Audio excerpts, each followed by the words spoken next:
После една деценија голгота низ македонските судови, не успеал да ја истера правдата, па велешанецот Милчо Десковски одлучил да ја тужи државата во Страсбур.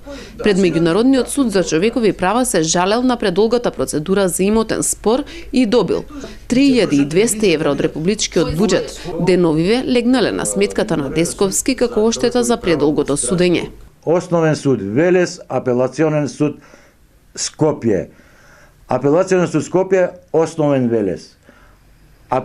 Велес, основен, апелационен. Апелационен суд Скопје, Врховен суд Скопје. Врховен суд Скопје, апелационен суд Скопје. Така. Едноставно тие си играа пинг-понг. Десковски имал приватен спор со негов роднина за имот во Охрид. Се чуди како можело тукашните судови да се толку неажурни наспроти европскиот, кој експресно ја прифатил неговата жалба. Му здосадило макотрпното докажување, па веднаш се согласил на понудената спогодба со државата, иако смета дека ако одел до крај ќе земал 3 пати повеќе оштета. Вели дека државата заслужува да е казнета, бидејќи дозволува граѓаните да бидат заложници на судството. Па тоа е срамота. Само тие се најголемите кочничари на државата, што државата не може да тргне напред.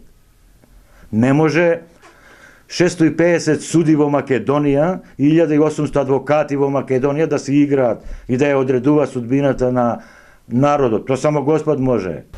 Ова е само еден од најчестите примери за тоа зошто македонските граѓани се одлучуваат да ја тужат сопствената земја. Од 107 случаи на жалби во Страсбур во последнава година, најчеста причина за нив е судење во неразумен рок.